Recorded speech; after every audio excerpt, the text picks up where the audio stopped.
Here's a place where all of us can be safe. Our stories of transformation can be safe, and all the things we want to research are safe here. This is Safe Space with Cheyenne. I'm really excited you're here, and I hope you stick around for a while, because I've got a lot to show you before I leave Earth.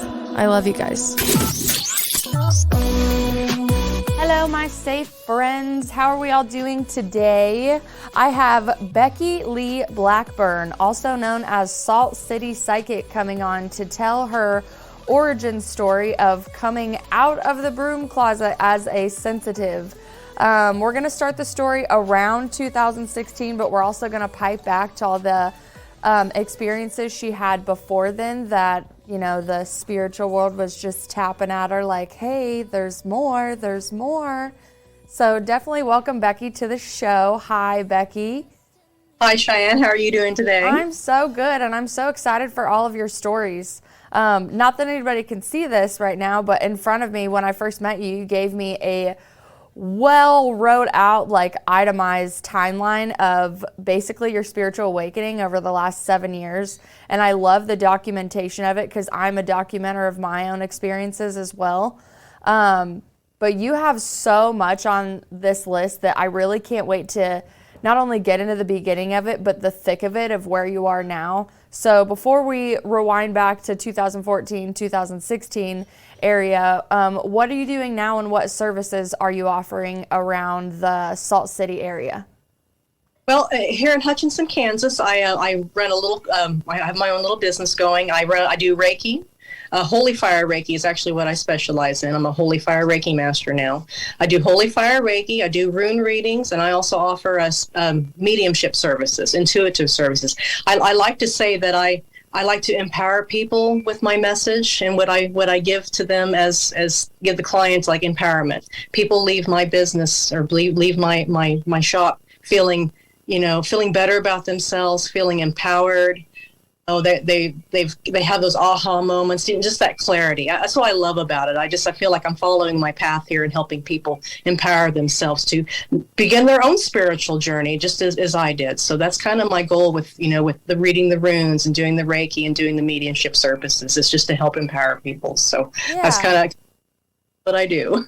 No gatekeeping for sure. That's what I like the most. A lot of the people that I talk to, that is their main goal, is to tap you back into yourself and trusting your own intuition and following like that guide and that higher self that's always been there for you, but really acknowledging and accepting that it is a part of you and you are able to tap into it. And there's so much more than the physical world out there, that even though, we can touch this in front of us, still, like, can you imagine everyone that's already around us right now, just like tuning in, that doesn't have a physical body? I have no idea what's out here. I mean, I want to help people awaken, and feel that energy and feel that, presence of their loved ones and spirit guides, their animal guides. I mean, I can tap into the animal realm and their spirit guides, not only just their families and friends. So it's interesting when I get a client that has some old, say Aztec, spirits. I have a friend of mine, I call her the Condor, because her spirit, her animal spirit is a condor. And I call her Lady Condors. That's who she is. And she's got, the Peruvian, background. I mean, she's from Peru. So it's very interesting. That's what I love about doing readings, is I like to see, what is your spirit animal? What you're connected to? Who are your ancestors? What messages do they have? So it's very, I love those unique individuals that come to me that have that old background, that, you see the images of their villages in their mind, and I'm able to relay that information to them, and they just have those aha moments. And I must say, my Lady Condor, when she first came to me for a reading, she was having relationship problems and felt lost in her life, and wanted to have love again. And she was divorced and felt like, nobody loves me, I can't find a man. Well, about 6 months ago, she married a doctor. Okay, all right. I feel like I helped her open up her mind and feel like I helped her with confidence that, hey, you are loved. You're a beautiful woman. You're a goddess. You're going to find somebody, and I'll be darned if she didn't, and I'm so happy for her. But, that's just one person out of many that I've touched in the past, well, years. Do you learn a lot from each person that you get to sit in front of too? Yeah. What was that? Do you learn a lot from each person that you get to sit in front of too? Oh, I seem to, yes. I seem to pick up on them and go, okay, yeah, thank you. You especially animals too. I think to me, the main thing I focus on when I'm doing Reiki is their animal spirits. I kind of feel like I get around a certain area, like their power center, and that's when their animal spirit will pop out. Mm-hmm. And then my shop that I will afterwards, we'll look it up, read what their animal spirit is, and then I tell them, hey, do your education on it. How does the owl live? What is the message from the owl? But how does a tiger behave? Are you a tiger? I really try to encourage people to do that when we connect with their animal spirits. I think that's probably one of the funnest things, I think, is seeing the birds and the animals in their minds, that in my mind, that this doesn't sound like me, so it's just an education thing too. It's like, not everybody thinks about their animal spirit and their animal guides, but we all have one. We have many that'll pop up. So, when you see eagle spirit, that's usually meaning that source is speaking to you or connecting with you. And, and I have wolves, I have bears, I have lots of animals in my, condors as well. That's why I connected so well with that friend of mine. I have a condor spirit as well that connects me with that death side, my interest in, the spirit world, and having one foot in the death realm and one foot in the living realm. I'm very balanced like that. As a Libra, I think that also draws me in, is feeling that balance, like balance between the death and the living. That's what I've been doing my whole life. So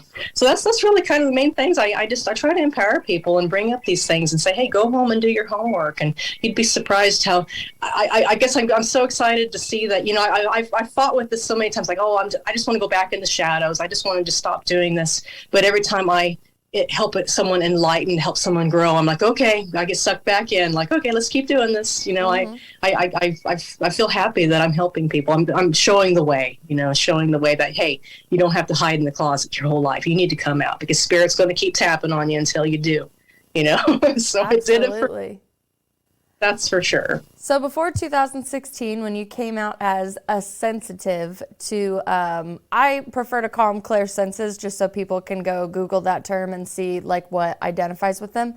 But what led you to making that decision, and like what are all like the behind the scenes stories that kept happening to you throughout your lifetime, where you're like, that's not a coincidence, okay, do ghosts exist? Did I hear that? Like all the thumps in the night, that you clearly disregard as just like pipes rattling behind a wall, so to speak.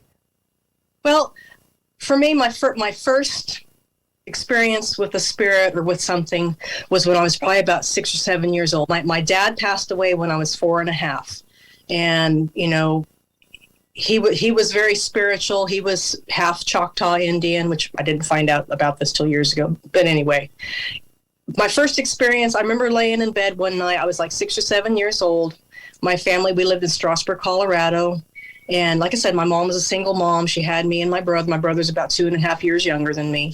But anyway, I'm laying in bed one night and I wake up and I see these it looked like butterflies flying in my face, like butterflies. Well, I freaked out, got up out of bed, ran to my brother's room, climbed into his bed and laid down, pulled the covers over my face. And I just, laying there, for protection with the brother, thinking, okay, maybe whatever it is will go away. Well, anyway, I went and kind of removed the covers and looked up above my face again, and they followed me, these little butterflies. Well, I found out years later that those were fairies that were protecting me. Okay, and I have never had that experience with fairies, because they scared me. So I don't think they've ever wanted to come back in and be right in my face again like they were. So that is my first real memory of like a paranormal experience. But throughout my life, every house that I've lived in was a haunted house, because, well, we had a house full of clairvoyant people, like very highly psychic people, that they would see our light and they would just bother us. I mean, I lived in a house in Nickerson that I believe a doctor had owned at one point in time. And I feel like, because of the fact there was so much death and life in that house, it was kind of a portal of sorts. So I had a really hard time living there as well, with things bugging me in the middle of the night, feeling presences, feeling, or hearing them moving up the steps and down the steps of the creaky, old house. had a balcony that I would always, my brother and my sister and I would always feel like somebody was staring at us when we run up and down the stairs as fast as we could to evade it. My mother would be home alone, and she'd hear footsteps in this house and doors opening and closing on their own. And, I still have nightmares about that house. I still have a connection to that house there in Nickerson. But throughout my life, I've had those experiences. So I have never doubted the existence of things. What's crazy, though, is the house in Nickerson, after we all moved out, we never talked about our experiences, about how scared we were. And we finally started talking about it. And that's, I think, started spurring things with me, like, hey, I'm not just crazy. I'm not just seeing things or imagining things. But one of my favorite experiences that I ever had that told me that I can connect with dead people or people who have passed was my husband's grandfather passed away, and a couple years after he'd passed, I started having problems with a sister-in-law. She was causing trouble in my life. And anyway, Clell, I'm going to call him, his name's Clell. Anyway, one night I felt like somebody was lifting the covers off of my feet. And something clicked in my mind that I think that's him. I think that's Clell, because he would come to me in my dreams. He would, leave, just hug me and messages and whatnot. But what he would do while I was having this problems with his sister-in-law was that he would set off the alarm on my microwave. It would beep real funny, like random beeps. And the display would have like words on it. I mean, just like real weird. And then my oven started doing the same thing. It would beep, at me just at random. But I made that connection for somehow that was Clell. And once I would say, okay, Clell, then he would stop beeping the microwave or stop beeping the alarm on the oven. And he finally, after things got settled down with the in-laws, he finally, one night he came to me in a dream, and he was surrounded by a bunch of old ladies who were quilting. And he came up to me and hugged me. And I'll tell you what, you just have those certain dreams that just feel so real. Like you could smell them, I could feel them, I could touch them. He goes and tells me, hey, Becky, I'm going to be traveling the universe, so you may not see me for a while. And I can't say I have seen the man since. And I wish he would come back, because he was a one heck of a guy living, okay, let alone, to be able to contact me. But I feel like, being a sensitive person, you see people that have a shine too. You may not physically see it with your mind, but you may feel it energetically. And I must say, me and him had that connection. He believed in he was in his 80s, but he did believe in a connection with the other side. He told me about a girlfriend that he had that had passed, and he went to her funeral, and he asked for a sign. Hey, honey, are you around? And he saw a butterfly fly right in front of him. So he knew that was her. So I think that was a lot of it. He really helped me out. Thank you, Cloud. He really helped me out with going, hey, I'm not just crazy. I have that connection. But that happened. But in 2014, I had something really terrible happen in my life. And I feel like this is something that happens a lot with people who are sensitive. We have to have something traumatic happen in our life to kind of light a fire under us to get us going. It's like we feel like that phoenix. I mean, it's like that cliche phoenix thing. 2014, my husband had cheated on me. I mean, and it was bad. I died that day. I died that morning. I know I did. It took me a year to recover from that. But after that year of recovery happened, and I have forgiven him. I'm still with him, okay? Guys, it is possible to forgive someone. Okay, he made a mistake, and I wasn't a perfect person either, okay, before that happened, okay? I could see why things happened, okay? I mean, anyway, I don't play the victim anymore. Maybe I did back then, but I don't anymore, because I understand that what he did helped propel me on my journey. Like, I needed to have that death in order to help me rise like that phoenix and grow and learn. But that first year, like I said, I did my year of recovery, my year of finding myself. The second year I had, such a pull to do something. I wanted to become I wanted to go back to school. So I was thinking about majoring in anthropology. I mean, of all, like, really, what am I going to do with that? But, I had such a pull. I wanted to go back to school and do something kind of fun. I was a pharmacy or I am still a pharmacy tech, but, I wanted to do something different with my life. So I felt that need. I needed to learn something. So in 2016, the year I turned 40, January of 2016, I had a falling out with my mother-in-law. Okay, my mother-in-law is very narcissistic, and she had a lot of control over me for 20 years. And I finally stood up to her. Okay, I mean, like I said, I had that death, and I was growing. And like, okay, it's time for me to change my life here. But anyway, in 2016, after I kind of had that falling out with her, I decided, you know what? I'm not going to live the second half of my life the way I lived the first 40 years or the first half of my life. I'm going to follow what I need to do. So in 2016 in May, me and some friends went down to Tulsa, Oklahoma, and we went on like a little ghost hunt tour thing throughout Tulsa, Oklahoma. We didn't get out of the bus and visit the sites that we were talking about that were haunted. But, but it kind of spurred me like, maybe I should find a ghost hunt to go on. Maybe something like that might be what I'd like to do. I'm not going to wait on somebody else to join me. I'm just going to go do it. So in August of 2016, I went on a ghost hunt at Stratica, which is the underground salt museum here in Hutchinson. And I went by myself. I didn't care. I didn't want to, it wasn't even that I didn't even want anybody else to go with me. I just knew that, hey, I'm independent. I'm an independent woman now. I don't need anybody else, I'm going to go, and I'm going to go have a good experience and have a good evening. So that night we went, and I'm going to say the salt mine's very haunted. I mean, I really wish they would do more public ghost hunts. In fact, I'm hoping that maybe me and my group might be able, I'm with a group called Kansas Ghost Hunters, and I'm hoping that me and my group will be able to go down there and maybe do a public ghost hunt. But, I digress, side note there. But anyway, went down there, and I was by myself, and the Wichita Paranormal Society is the one who put on the ghost hunt. And of course, when you're down there and you begin the tour, they give you the hard hats and, and flashlights, and they give you the spiel that, hey, find a partner, don't go off by yourself. And I'm just like, well, I don't have anybody with me. I'm not, whatever, I'm a rule breaker, so I have a hard time following rules. So anyway, we get to this area there in the dark, in the salt mine that they call the dark area. And the dark area is not part of the normal tour that you go to when you go to the salt mine to go, go do their, their little train ride and whatnot that they do underneath the, in the salt mine with the museum. So anyway, we go to the dark area, and we're told that, hey, there was a miner that passed away down here. We had a medium come in, say, a few months ago, who had a Ouija board with her, and they were able to make contact with a miner that's passed away. So anyway, story that I guess, his coworker had packed some dynamite wrong in a hole, or it was just an accident. Anyway, when they exploded the dynamite, a piece of shrapnel hit the guy in the head, and he was killed instantly. He didn't suffer, but he died instantly down there.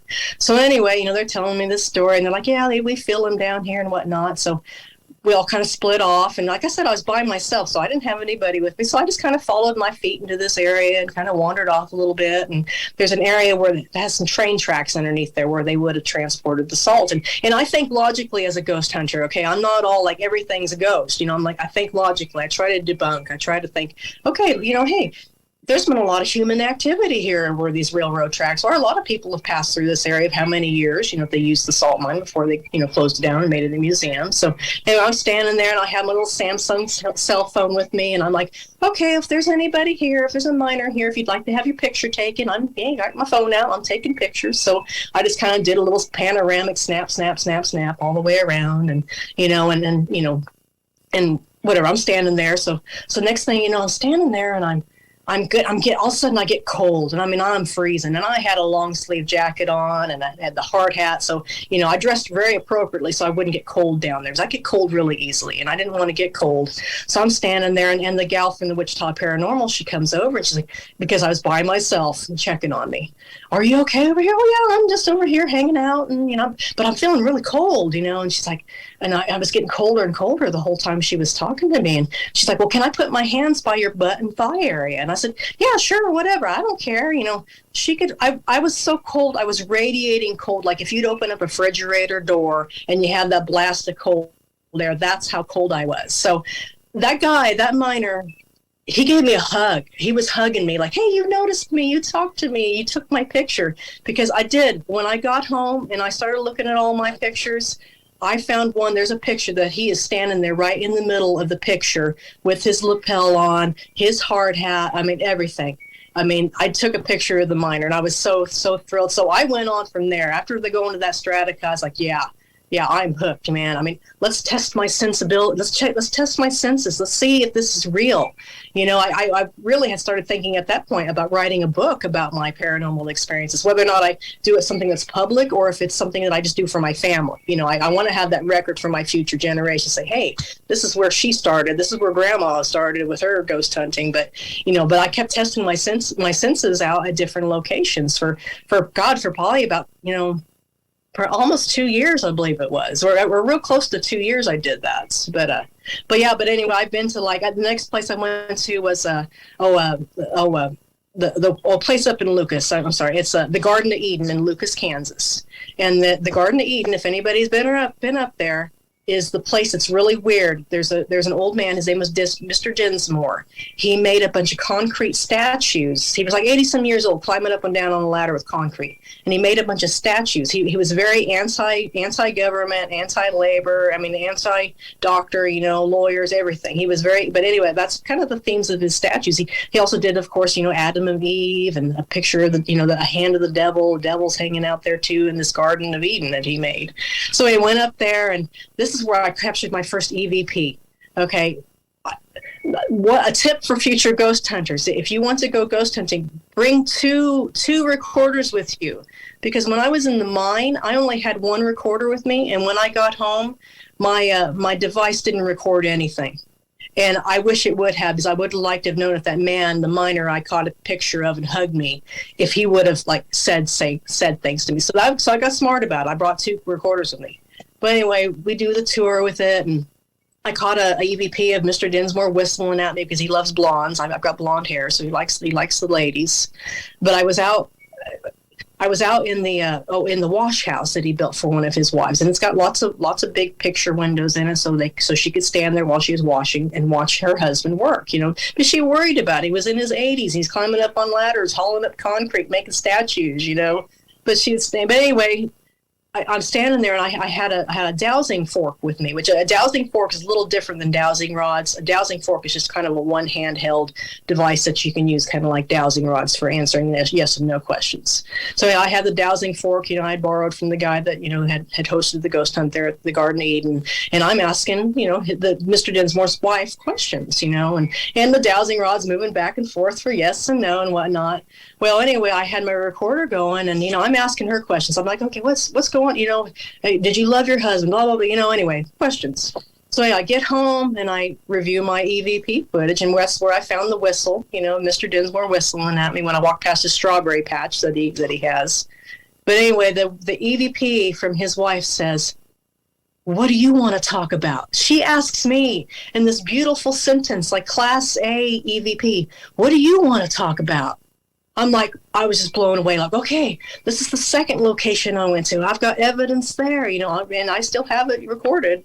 And I just kept going, kept testing myself.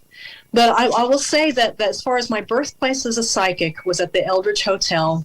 I had visited the Eldridge Hotel October 2017, and I went on a ghost hunt there. And there was a psychic medium there. Her name is Lena Townsend. So a little shout out for my friend Lena. Okay, she's huge in my.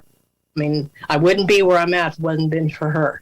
Anyway, met her there that night, and and you meet a shiny psychic like her, she is extremely magical. Like, I get the chills talking about Lena right now. Anyway, we're talking to her, me and these other 5 women, and we're all gathered around, and we're just in awe. And, I feel like all thick-tongued, like I can't talk, when I'm around somebody like that. But anyway, she looks at me before she gets ready to leave to go do the gallery reading that we all attended. First time I've ever been to a gallery reading that night in that hotel. Like I said, the Eldridge Hotel there in Lawrence, Kansas. Anyway, she looks right at me, and she points right at me, and she says, "Hey, you need to keep reading." I'm like, yeah, I read books. I read books all the time. I love reading. I didn't know what she meant by reading. I thought she meant reading books. So, I'm like, okay, cool. But I kept that in the back of my mind. And during the gallery reading, of course, my dad and my grandfather came through. My grandfather passed away about 2 to 3 months before I was born. My dad passed, like I said before, when I was about 4.5. So that's the first time I ever had contact with my dad. And this grandfather who had never met me, I was in the womb when he passed. So anyway, I would, and then of course the room 510.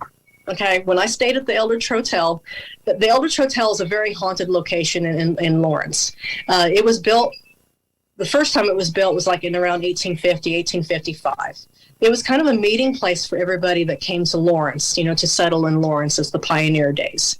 And, it was very important, a big hotel. Colonel Eldridge, he built it, and he meant it as being, the free state. It was almost the location of the whole Kansas free state thing. They were very anti-slavery, and, Lawrence was kind of a battleground between, the anti-slavery people and the slavery people. So it was a very, very important location. Lots of people, lots of energy has been in that building, okay?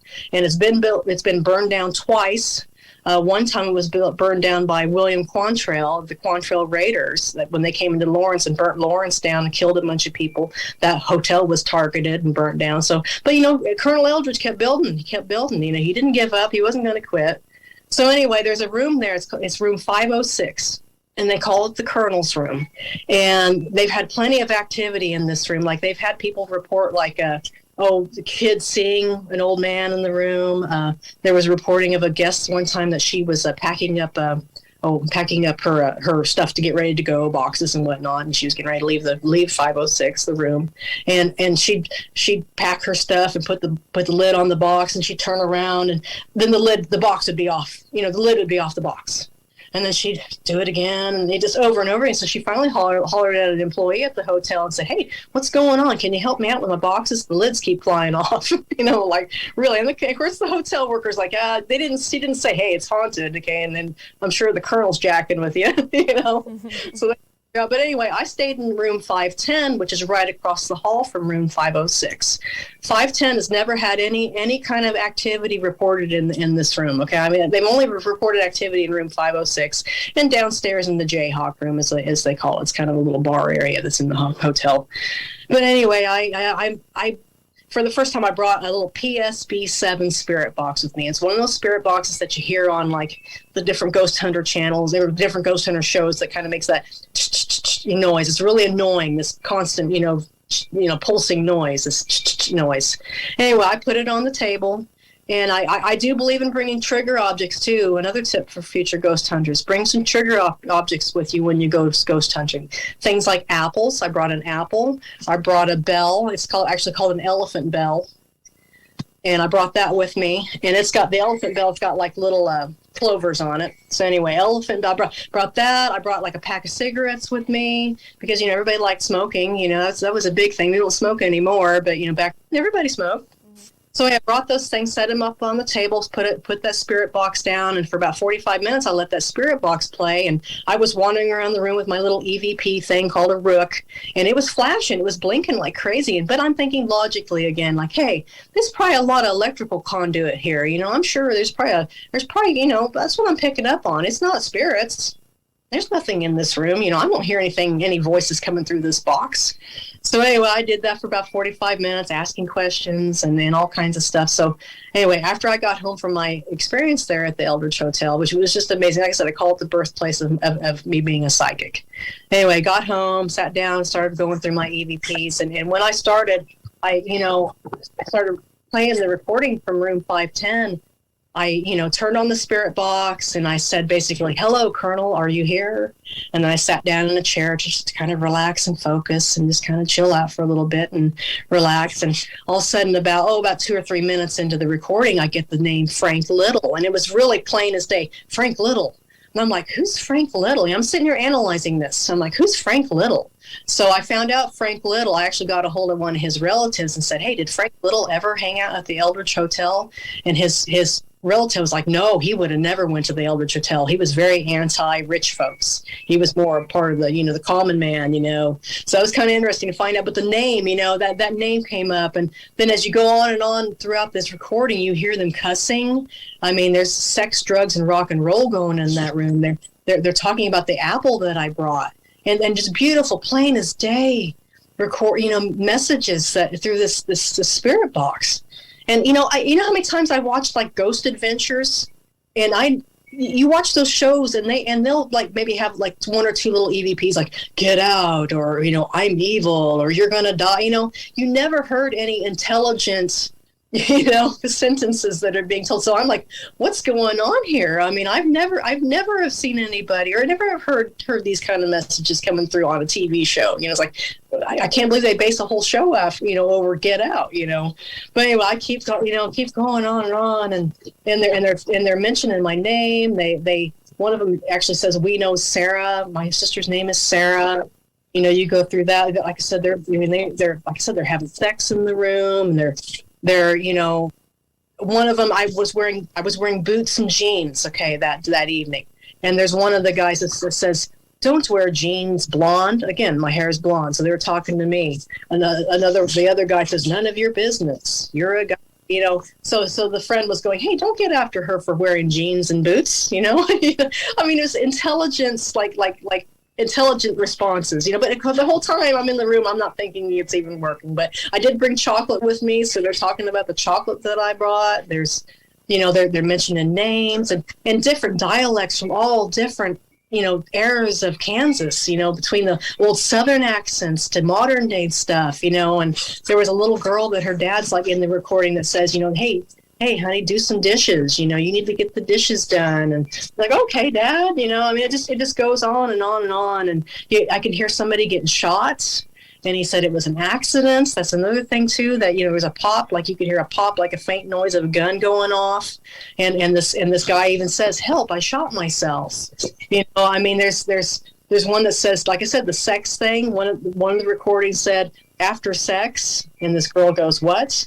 I love to bite. The male says, I love to bite. So after sex, what? I love to bite. I mean, recording, like stuff like that. I'm like, man, I haven't ever heard that on these shows, It just goes on and on and on. Like I said, they talk about the apple again. And then the bell, like I had mentioned before, it has 4-leaf clovers on it. So one of them's talking about my shiny bell. And another guy says, it's lucky. So they could see that it had 4-leaf clovers. Because, hey, 4-leaf clovers are lucky, but just the intelligence that came with it, and it just goes on and on and on. And I mean, like I said, it's got a lot of dirty stuff in it. I won't say this. I don't know if we're PG-13 here, but, Oh, I'm reading it along with you. I'm just so curious. I mean, since there are so many different entities in one hotel, and they're all doing different things in different rooms, whether they're telling you what they're doing or not, like it, for some reason, to me, it gives evidence of time loops. Mm-hmm. With the different things that they're talking about, and it's in their time period. Especially because it was, Addie, did you put those dishes in the sink? And then she goes, uh-oh. But then you go over to another room and someone's, smoking. But then there's other people that are in like your time, so to speak, and they're actually discussing your appearance, the items that you've brought, and actually speaking. But as soon as I came up on the conversation between Addie and her father, I was like, that seems like a time loop to me more than them like presently being engaged with you in the room. Like I feel like there's some where they're directing their energy and reaching out to you, and there's others where you actually picked up on other time that's going on at the same time. I don't really know how to like phrase that, right? Because it's all going on at the same time. But the fact that one EVP was able to pick up on 6 papers of content, and there's like 8 or 10 or 12 people here giving stories and short little, and you're right, they don't have transcriptions like this in any of those shows. So anyway, so what I did, okay, all right, back to the Eldridge again. Okay, there's a chair there, the Colonel's chair, the haunted chair, and they have it locked up behind. They have it locked up in a room that's kind of behind the big fireplace that's in the lobby of the Eldridge Hotel. And there's a big picture hanging above the big fireplace that's supposed to be the Colonel's family. Come to find out, for those of you that little tidbit here you don't know about, the man in the picture with his family, that's not the Colonel, that's his brother.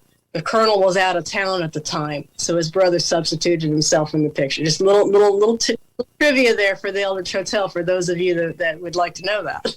So anyway, they have it locked up, and the night of the ghost hunt, I remember the people who actually were putting on the ghost hunt, they were begging to see the chair, because the chair has a lot of stories involved with it. And the story that I had heard about the chair was that a worker actually stole the key to where the chair is locked up, where the room is where the chair is locked up. He stole the key to the door, and he went to go check out the chair. And when he got to see when he looked at the chair, he saw the Colonel sitting in the chair, like full-bodied apparition Colonel sitting in the chair. And he was smoking a pipe. He looks over at the kid, and he kind of goes, like he makes a grunting noise to the kid, like, you're not supposed to be in here, okay? What are you doing? Mm-hmm. Kid, he went and told everybody about it. So the chair was like, everybody see the chair. Well, they wouldn't let anybody see the chair that night. You have to sign a waiver to see the chair. You have to have permission and a really good excuse to see this chair, okay? So anyway, I'm like stoked about, how many pages of EVPs that I captured in this room. That wasn't a haunted room. So I took the chance. I emailed my transcript to the general manager of the Eldridge Hotel. His name is David Longhurst. I don't know if he's still general manager now, but he was then. He was very passionate about that hotel, and he does believe it's haunted. Okay, he's not afraid to admit that I found like articles in the newspaper from Lawrence that they did interviews with him about the haunted hotel. That 506 particularly. So anyway, I went ahead and took the chance. Understand there's a lot of filthy language in this transcript that I did. Lots of filthy language. So I was like, oh man, I hope he's not offended by that. They're talking like sex, drugs, rock and roll, cussing, all kinds of nonsense going on. And so anyway, I went ahead and emailed it to him, and I was going to be in Lawrence like 2 weeks, after I'd emailed that to him for a band thing for my son. He played the tuba for Bueller, and they went to Washburn University to compete. So I was like, well, I'm going to be up in the area in about 2 weeks. Can I come by and actually have you listen to the recording? Because it's such a large file. I don't know how. I'm not techie enough. I don't know how to like email that to somebody. It's such a large file of information. So I went up there and I brought my computer with me, my laptop with me, and me and David sat in the lobby of the Eldridge Hotel, right in front of that big picture, in front of that big fireplace, and listened to that whole recording for 45 minutes. And he was just blown away. The thing that he told me about was like he was actually the mayor of Lawrence back in the 1980s. And there was a movie, like a disaster movie, like a nuclear war movie that was like filmed in the Lawrence area. So he remembers them actually, when the movie producers were done with the movie, they brought it to Lawrence and everybody kind of could gather to watch the movie. But there's a few lines in the movie where there's a gal wandering around asking questions like, hello, is there anybody here? And he said, that's what really haunted him the most was he's like, he heard me saying, hello, is anybody here? And those are lines from that movie that this gal was asking during this nuclear war movie. I can't think of the movie. I should have found it, but anyway. So he's sitting there, and my condition was like, okay, if I'm going to come up here and review this transcript with you and have you listen to this, I want to see the colonel's chair. Okay, I want to access this chair. So after we were done listening to the recording, and I'm like, oh, I'm so shiny and feeling really good. And like he was thrilled, like he could hear things. Like, we didn't put headphones on. You could hear it plain as day from just the computer speakers, what was going on. And so anyway, he gets out the piece of paper, had my name on it and everything, and said, hey, if I end up falling and dying while I'm going to see the chair, hey, that's on me. They're not responsible. So I signed the paper, signed the waiver, and went and saw the chair. And I will say that, yes, it is locked up in an area kind of behind the big fireplace, and up some rickety stairs, some of the original stairs from the original hotel, from the very first time it was built. And when I went to see the chair, I didn't sit in it, of course, because I felt like that would have been disrespectful. But when I went to touch it, it felt like, when you got two magnets and you're trying to kind of push them together and you kind of get that resistance, all that chi, all that energy in that chair. I mean, it was the most haunted thing I've ever touched in my life. I mean, I've never approached another object since that felt that major, energy. So yeah, I took pictures of it, and I was super thrilled, like, just amazing. But I will say, as we were walking down the hallway to go see the chair, I could feel the colonel behind me, like he was checking me out at that moment. Mm-hmm. And, But I mean, I was like, that just really, I was like, I was so thrilled. I was like, oh my God, how many ghost hunting groups have they said no to seeing that chair? That whole night, those people were begging to see that chair and they wouldn't. But little old me, Becky Lee Blackburn from Hutchinson, Kansas, who's just beginning this ghost hunt stuff, who's a real rookie about this, saying, I got to see the chair because I had 45 minutes worth of good stuff I earned my golden ticket. I felt like visiting Willy Wonka, and I got to see the chocolate factory that day.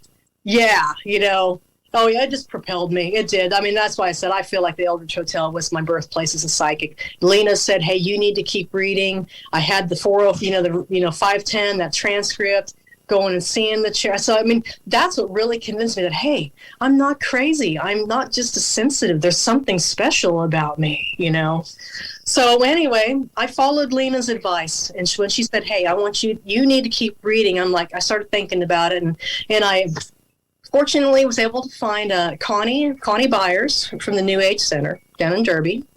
In 2018, January 2018, I started attending basic psychic development classes. Okay, very first class involved pendulums. That's where I met my friend. I call her Big Shauna. I met her there. So when you see shiny people, we both have seen each other, so we both have a serious connection. But anyway, I did a few, about 3 months worth of introductory psychic development classes, and I felt a little advanced. So I was like, okay, Connie, I mean, what can I do? She said, I offer an advanced psychic development class. And that class dealt with, you'd sit down and you'd actually have people that you would read. You would do psychic readings for these people. So anyway, I showed up in March of 2018 for my very first advanced psychic development class. And I walked through the door, and there's Shauna, and there's two other student mediums that were attending the class that night too. And I mean, I'll tell you what, they just looked at me like, who are you? Well, the one gal said, oh, you have a green aura. You glow green. You got healer energy. You need to do Reiki. Okay, I'm like, okay, I put that thought in the back of my mind. Okay, she's talking about Reiki. I need to find out what that even is, because I had no idea at the time.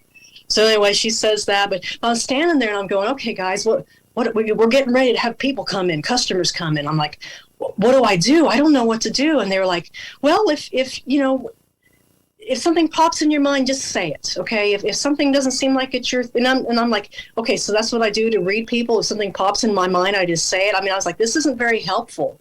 Okay, I still don't know what am I supposed to do. So anyway, I'm sitting down at my table, and I have my first customer comes in, first client comes in, she sits in front of me, and I may have picked up on a couple things and been like, but it felt very general. It didn't seem like, okay, it didn't convince me about anything. But next gal comes in, she sits in front of me, and she's an elderly lady, she had been to the New Age Center a lot, had been to a lot of these, because it's a free event for clients to come in. Me and the girls had to pay a little fee in order to, attend and do class, I guess you could say it. So anyway, the elderly lady comes in, and she sits in front of me, and I started seeing the color red.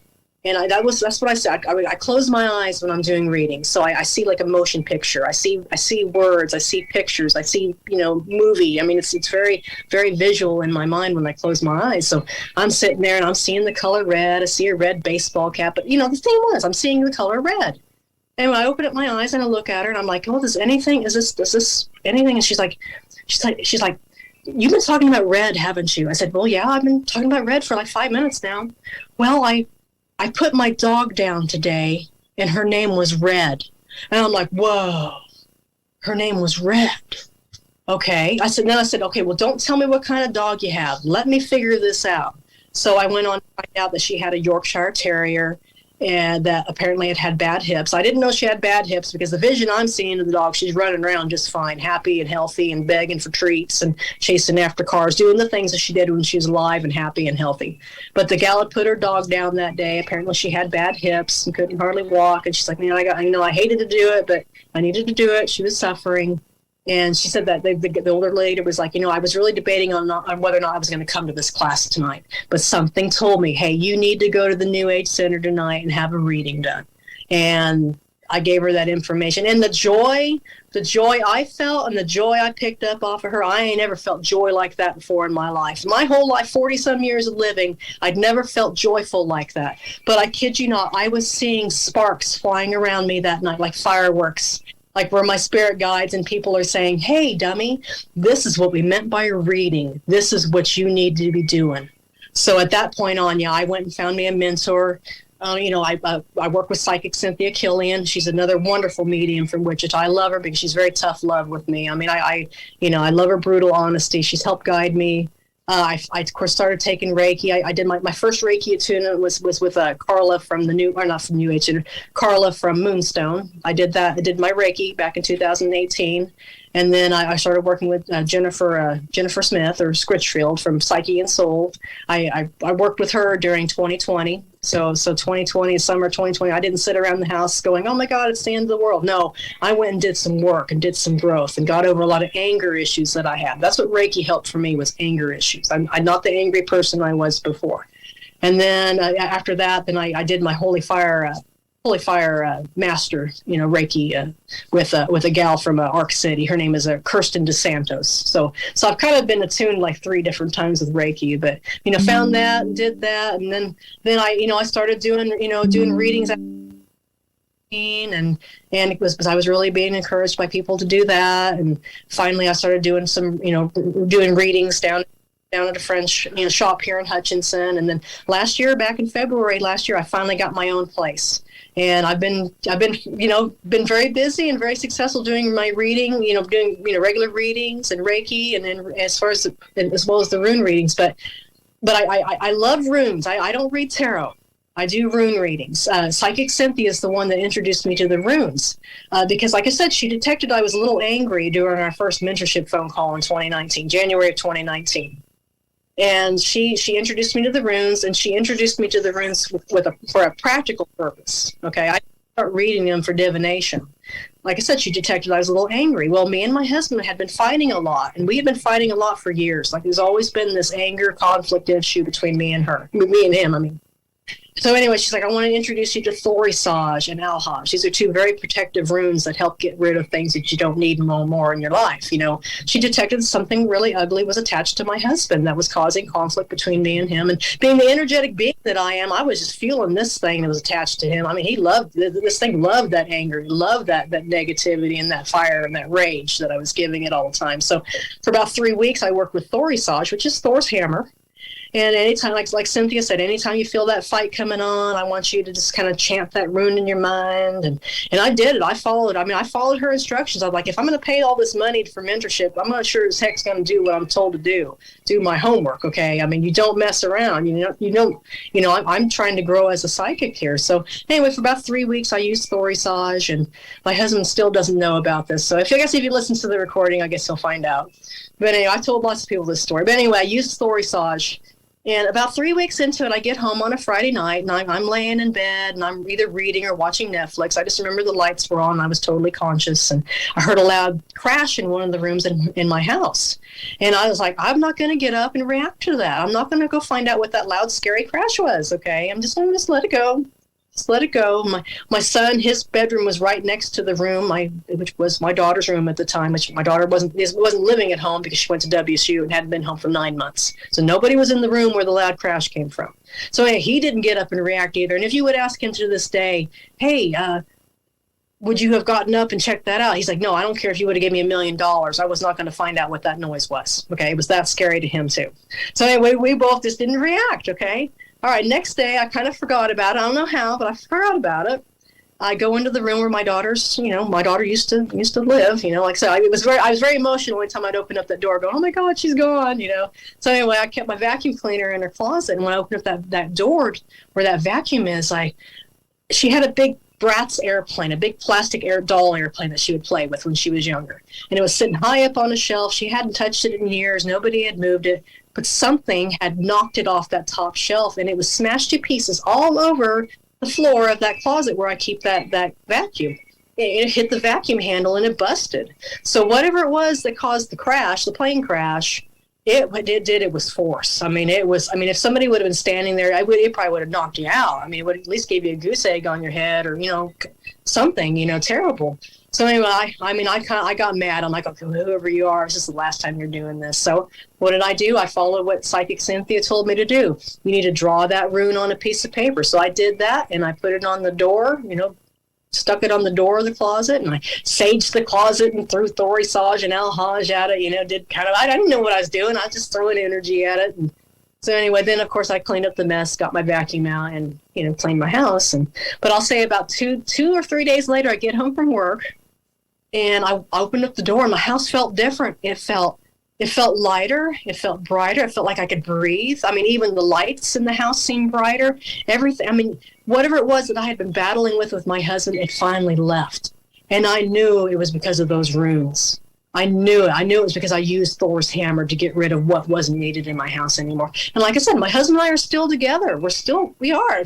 If I wouldn't have done that, I probably would have been divorced by now and probably would have been out of the house because we were fighting so bad. It was that bad. But then from that point on, I bought my runes off of eBay, and I would just read one rune a day, and kind of connect with that energy and memorize. And I still have all my sticky notes at work because I would draw the rune at home, then I would grab a sticky note at work, put it on my computer screen, and just memorize. And and work with it. And before I started doing actual, readings as far as, being more complex with, drawing more. But that's how I learned the runes. And I thank Psychic Cynthia for that. Like I said, she helped me save my marriage. Okay. She didn't save my marriage. She helped me by giving me a tool that I could use to save my marriage. And I've helped other people with the Thorisage as well. So I have a major connection with the runes. And I feel like that's a really critical part of my story is the runes, because I use them a lot. I have a real connection with Odin and Freya now, and that they actually help me when I do readings with people. I'll ask them, hey, what's Odin, how do you feel about this situation? Freya, how do you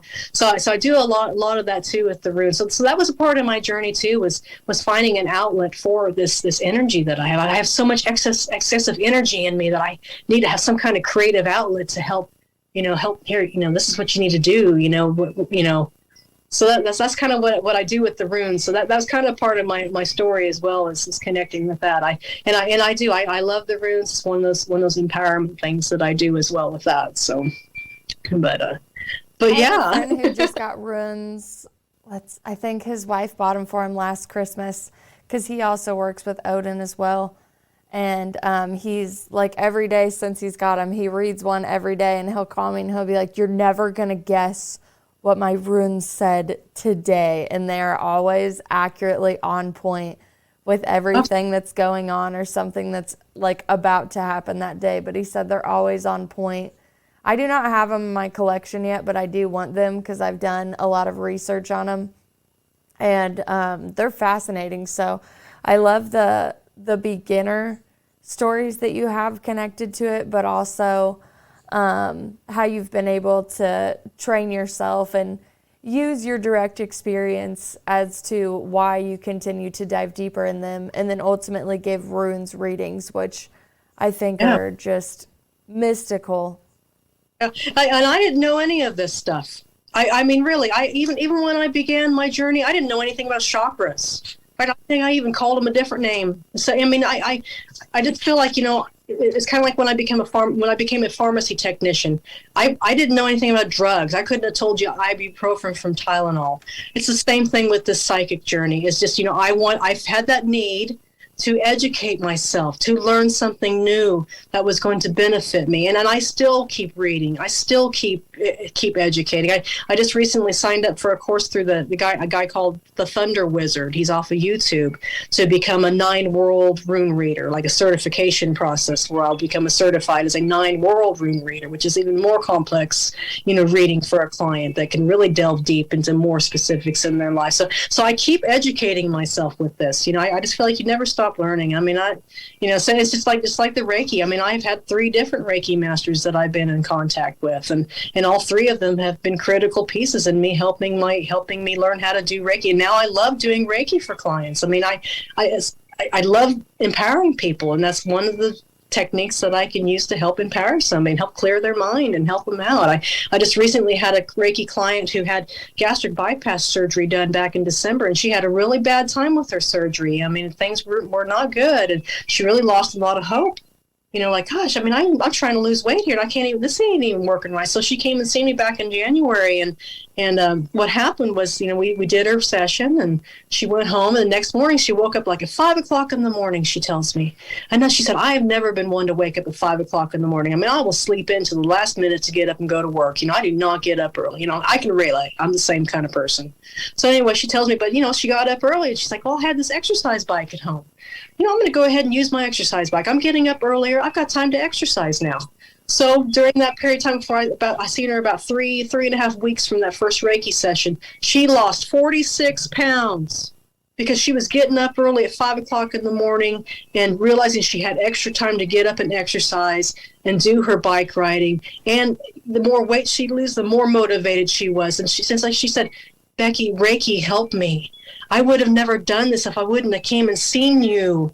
I would have still been laying in bed. I still would have been miserable, hopeless, and feeling like I'm suffering. So, to help empower somebody that is life-changing, okay? I mean, that, and to be able to be that channel for that, because I don't call myself the healer.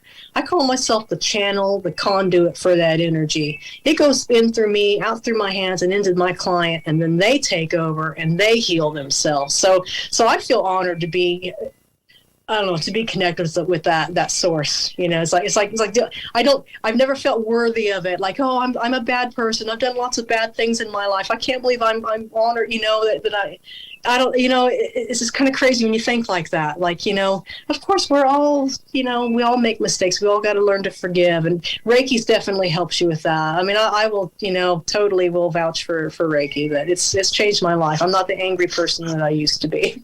So, but I've learned a lot.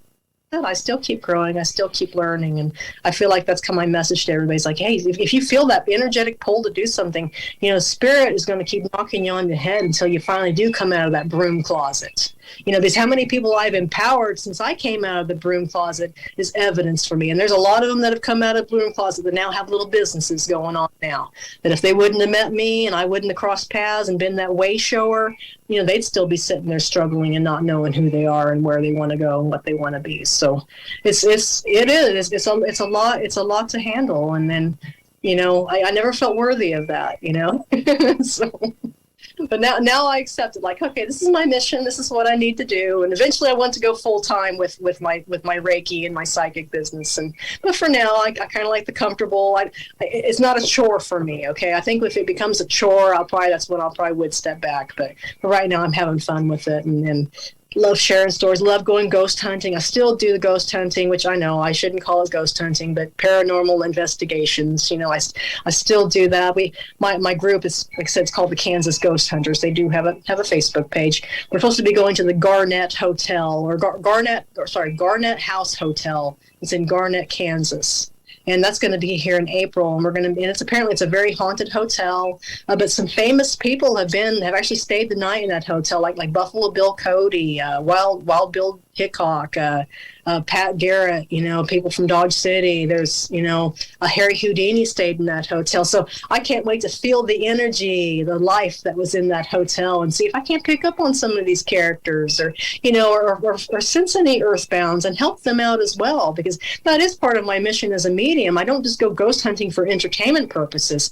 I go to try to help those spirits that are wandering that maybe need to have some help, and they need to, hey, you need to go to the light, go home and go be recharged, and hey, fine, you go do that and come back and hang out, but you need to go finish your work, so I do make a mission of that. Ghost hunting isn't just entertainment. It's about helping not only the living, but people who are deceased as well. So I do want to make sure I do throw that out there, that, sure, I spent all that time in, testing myself, but now that I'm where I'm at, the stage that I'm at now, that if I encounter somebody or something, yeah, I'm going to help you out. Hey, there's an open door here. Go ahead and go through it. God's right there. Jesus will help you out too as well. So, to have that connection and be able to help out the living and dead. I enjoy it.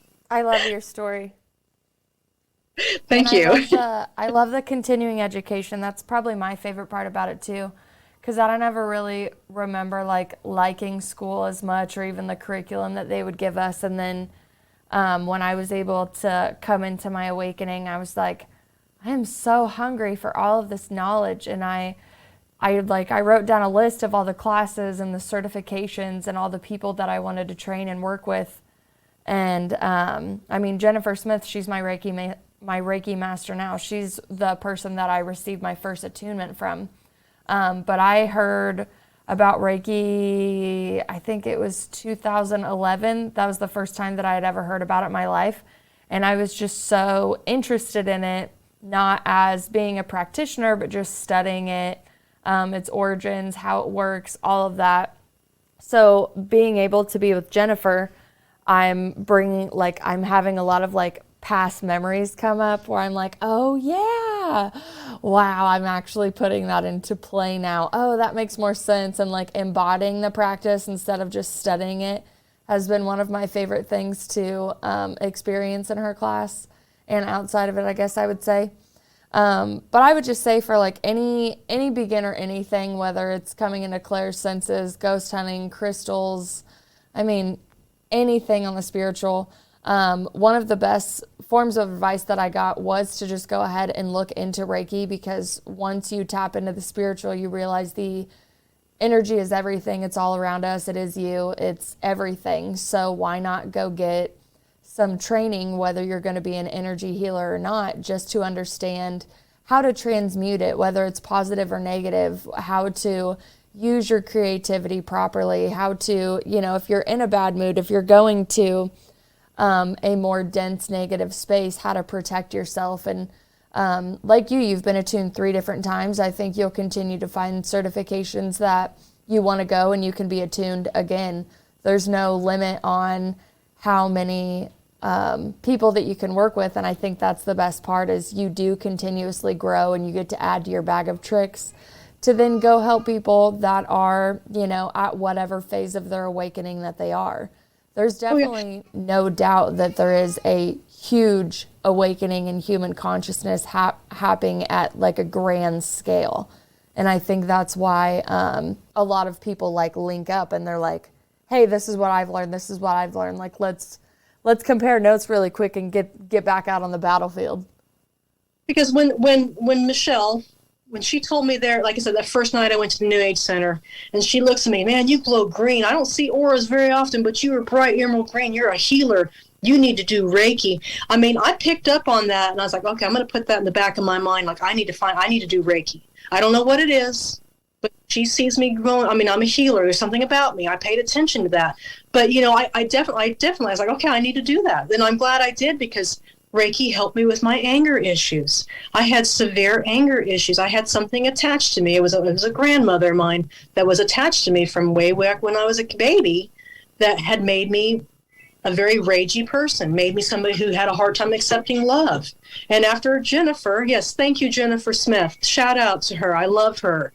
I wouldn't be who I am and where I'm at today if it wasn't for her. Spent 4 months training with her, and then have become really good friends with her since. But she was really the one to help me detach that cord that was attached to me from that grandmother, that was causing me to have night terror dreams.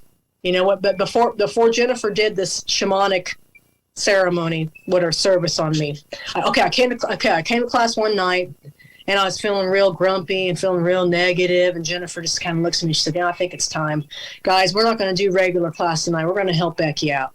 Okay, cool. I need it because, I had a really bad, terrible, terrible dream the night before of little kids biting me. I mean, I've always have had wild dreams. I'm very much a lucid dreamer, and just incredible dreams my whole life. Oh, my whole life. I wouldn't. So somebody says I don't dream. I'm like, man, I feel sorry for you. I mean, what I see in my mind every night is crazy. I mean, it really is. It's dreams are that time to be insane. I guess they could say it. It's safely insane. Okay, because if we really live the life what do we do when we sleep, oh my God, we would all be locked up. Okay, at least me anyway. But anyway, back to my story about her that night. Anyway, she laid me on the table and she brought out her drum, which I just now I have a drum and I incorporate that in my Reiki as well, which is Reiki is not just Reiki, it's a spiritual experience with me. So anyway, I'm laying there on the table, and she's like, yeah, it's your grandmother. It's Drizella.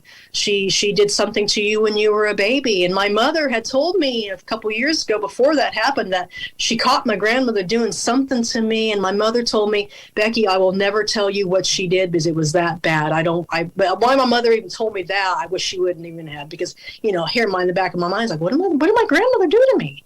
Well, she attached herself to me through some kind of ritual to protect me, to make me not love others, and to me to always kind of push people away. It's like she wanted me to never have love in my life, never accept love. I can dish out love all day long, but accepting it from others, I've always had that difficulty. And I'm sure that's a lot of reason why my marriage has been so rocky, because I have a hard time letting my husband love me. I mean, but now I feel better about it since Jennifer kind of cut that cord. But yeah, that night she did that ceremony on me, unchained her. That's when I found out that my grandmother had been abused when she was like 6 years old.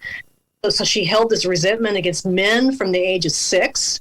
But, back in the days, you didn't dare say anything to anybody about stuff like this. She lived her whole life with this traumatic experience from 6 years on. But she was protecting me because she didn't want me to go through that kind of experience, I guess. I don't know. But thankfully, Drizella has found her own peace, and I have mine as well. But when Jennifer was done, and it was very emotional, we were all crying, everybody in class. It was quite the night. We were all crying. We were all, letting it all go and finding out these things about all of ourselves and each other. But anyway, the girls were like, Becky, your face looks different. You just look completely different than you did when you walked in the door. But, if it wouldn't have been for that, yeah, I'd still be this angry, miserable, I don't know, I just know I just can't live that way. And that's what I was saying that night before she even began. It's like, I can't keep living this way. I'm gonna kill myself. I'm gonna end my life, because I've always had that tendency growing up. Like, I'm just gonna kill myself. I'm just gonna run away. Well, it was this grandmother controlling me. She was wanting me to do this self-harm to myself my whole life. But one note about it, okay? I used to chew my fingernails like terribly. Like, I would just pick at my nails. And I was still doing it at that point in time before Jennifer did that ceremony on me, or did that exorcism on me. I don't know. That's what I'm going to call it. She exorcised the demon from me. Anyway, the next day I didn't feel the need to pick at my thumbs anymore, because I would get up in the morning and pick. Just terribly. I mean, I was so embarrassed about it. I could never show people my hands. So I would do that all the time. But after that point in time, I quit. And I haven't had that need or that tendency to sit there and just mindlessly do it from morning to night. I mean, it was something that was attached to me, some kind of just, so it was life-changing. Jennifer changed my life. She really did. So I'm telling you, folks, if you want to find a good Reiki master that will really not only teach you Reiki, will help you learn to live Reiki, that is the person I would contact. But she does 4 months worth of education, 4 months worth of energy work, where you feel energy, and she helps you, helps you out with that. I do. I really, big shout out for her. I love her and consider her a sister and a colleague now, and teacher as well. But, but yeah, Reiki's important. I really feel like they need to teach it in school. I think they ought to teach people more about energy and how to settle yourself down when you're feeling the meltdown coming on. Because now I know I don't have that anymore. When I start feeling myself angry, now that I know it's my own anger and not this grandmother, when I start feeling that anger, I can be like, okay, just chill out. Just ground yourself, do a little Reiki, a little love, and I'm okay, and I've sought out other Reiki people to actually do Reiki on me as well.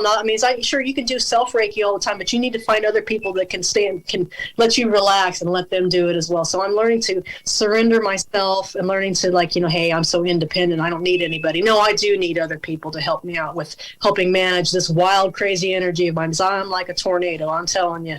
When I get wound up, you don't want to be around me. We have that in common. Yeah, my husband's a Pisces, so he's water sign. Me, I'm that Libra, and when we get to fighting, it's like a hurricane in the house. Mm-hmm. We don't anymore like we used to be. I've learned to manage this wild energy to be a breeze more than a tornado all the time. Oh, I like that line. A breeze more than a tornado. A breeze. Yes. Yeah. I love that. So if I want to come and get any of your services done, do I reach out sorry, I'm getting tongue-tied over here on all your stories. Do I reach out to the Salt City Psychic page on Facebook? Yes, you can reach out through a Salt City Psychic on Facebook. And I'm working on a website. I'm not very techie. I can't believe how old I've gotten. I'm an old person now. But I'm working on a website, so eventually I'm going to have a website to where people can access the website and schedule appointments and stuff like that too. So yeah, just go on the website. I know there's a button on there somewhere that where you can schedule appointments with me. I usually do like Thursday, Friday, Saturday, and Sundays. That's kind of my days when I do work, because I have learned that don't do it all the time, because I'm going to get burned out on this nonsense. Yeah. I need to have time. So yeah, reach out through Facebook. My phone number is there on Facebook as well. So yeah, so kind of right now Facebook's kind of my main link with the world, and whatnot. And but yeah, I've got some psychic fairs coming on, which I'm so excited about. I've got like 3 psychic fairs scheduled this year. First time I've ever done like something big like that. There's going to be one up in Junction City in April. I think it's like April 15th and 16th up in Junction City that I'll be attending.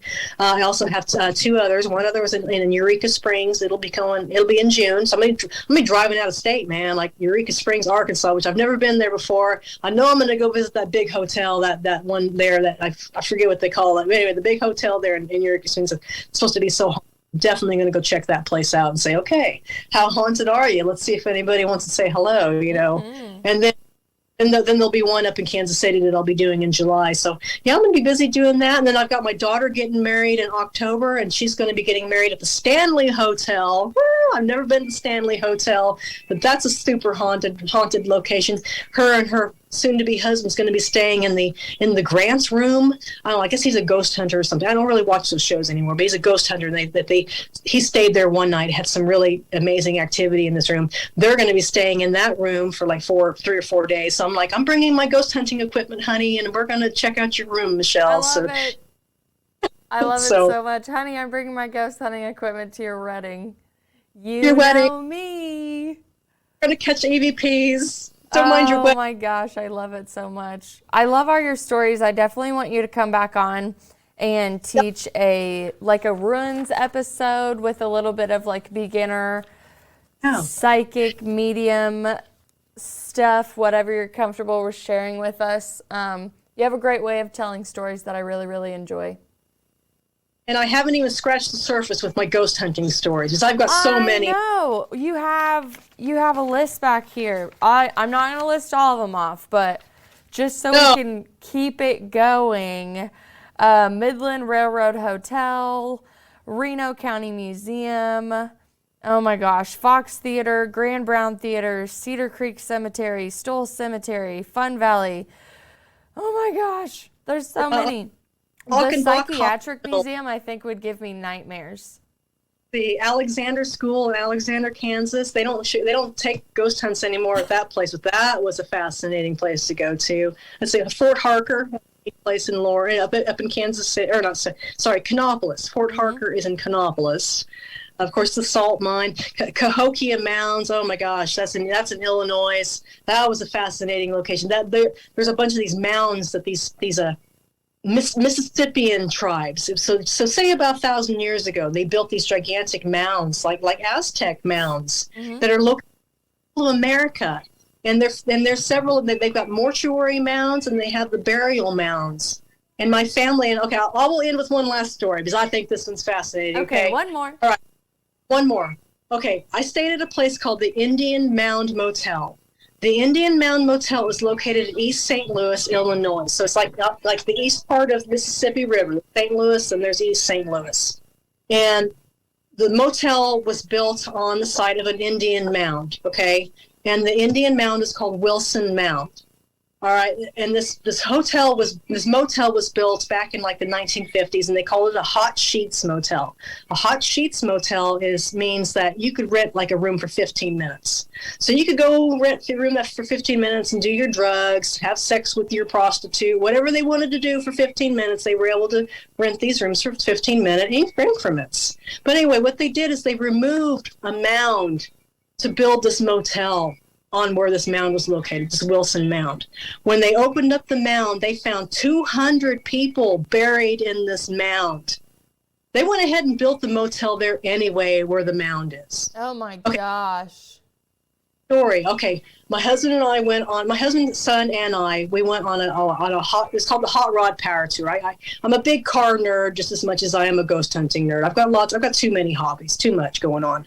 But anyway, I was looking for, when I planned this trip, the Hot Rod Power Tour is like a tour where you go to 7 different cities in 7 days with like a big group of like hot rodders, car people. I've got a GTO I drove for 7 days all over America, anyway, but when I was looking for places to stay, I was like, man, I kind of want to find a place that maybe has a little history to it. So I went to some site called Murder Motels. Okay, Murder Motels on Facebook, not Facebook, but on the internet, Murder Motels.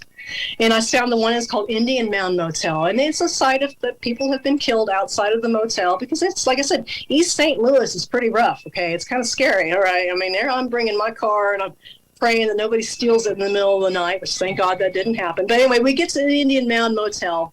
And I didn't really say much to my husband and son. My son was about 14 years old at the time when we went on the power tour. Anyway, but we show up to the motel. Really, it was clean. It was nice. I mean, it was, but it's an old motel, and it was ran by some Arabic people. So we get there, and my husband and son, they're just looking at me like, what have you got us into, man? What is this place that we're going to be staying the night at? We don't want to be, I'm like, well, I don't know where we're going to find a place to stay because there's 1,000 other people that are all staying the night in the same area, too, because it was like a group of 1,000 people that were with this power tour thing. Okay? We went ahead and stayed the night. But anyway, we get there. When I park my car, we get all of our stuff brought into the motel room, and we were like hot and sweaty from being at the racetrack that's just kind of just a couple miles away from Indian Mound Motel. And, my son was getting his shower, and my husband went outside to go smoke a cigarette. And I'm unpacking my bag, and I'm looking at all my flair that I picked up throughout the power tour during that day there, there in Missouri. And I'm standing there, and all of a sudden I feel this whoosh come from behind, like something, like someone went through me, okay, like whoosh, like energetic whoosh. And my heart starts racing, and I start getting dizzy, and I'm thinking to myself, oh my God, am I having a heart attack? What's going on here? I'm thinking, oh Christ, where's the local hospital at? I mean, my brain's going like, oh my God, I feel like I'm dying.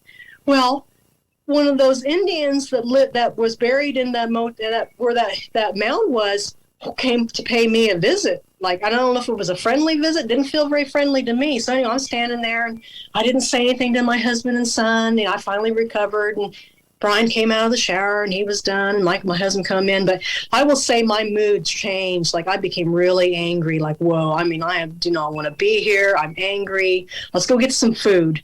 So for the rest of that night, me and my husband and son all fight each other. We were all bickering, just angry. So anyway, we go to bed, and I must say I had a restless night of dreams and whatnot. I remember writing down my dreams that I had that night. So I brought my journal with me, dream journal with me, just to see, okay, what's going to happen tonight? So I'm staying in this haunted location. So anyway, my son, the next day, we all get in the car, and we were all like, thank God the car is still here. We didn't know if it was going to be stolen overnight, We're like, oh my God, where am I staying at? But I must say, my son, he even said it as we were heading out of town. He said, Mom, I'll tell you what, I really think an Indian was standing over me, watching me all night long, Mom. I was scared to open up my eyes, thinking there was going to be an Indian staring at me, which I have no doubt. There wasn't those presence of those Indians, those ancient people watching us in that motel room while we were staying there. But I must say, that morning, after we finally got out of that area of East St. Louis and started heading towards like Indianapolis, I think that was our next location, where we were heading. But anyway, our moods lifted. We started laughing again. We started having fun and enjoying the trip. So whatever it was in that area caused us to have this negative emotion. But that's what told me after that happened. I was like, well, I really need to start paying attention to protecting myself better.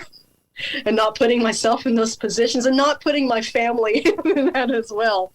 But it was crazy. But I didn't find out about it being a burial mound until after we got back home. And I did all kinds of research on that motel before we stayed the night there, because I was like, okay, what kind of murders took place? What kind of, But it wasn't until I got home when I found out that, oh my God, I can't believe me and my husband and son spent the night on a location where there was 200 people who had been sacrificed and buried and put in a mound. Then that mound was violated to be moved to make a motel, and the dirt that came from that mound was put in flower gardens all over St. Louis. Because that's what they did with the dirt. But that's quite the story. When I felt that energy pass through me, I was like, what in the world happened? I was not prepared for that, and it came from behind and just whoosh.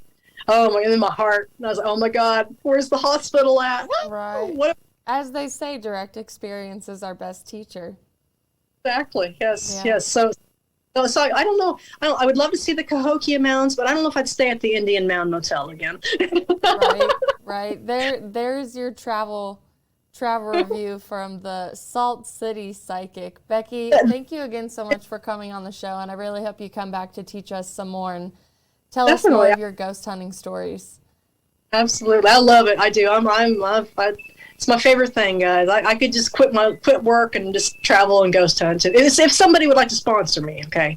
Hey, we all get the need sponsors to travel thing. I totally get that. There's so many places I would love to go and interview and just record just to show everybody out there, like, look at all the beauty out here. But again, thank you so much for joining me, and we are going to showcase a song that I brought you on today. Vitality Exposed is actually going to show us a song called Regret Roulette from Unlike Pluto. And if you want to reach out and get any of the services we talked about from Becky Lee Blackburn, also known as Salt City Psychic, just scroll down right below and her link is going to be right there for you. It'll take you to her booking site, and when that website is live, I'll be happy to add that in as well. So Becky will be back on for another episode on ruins and mediumship.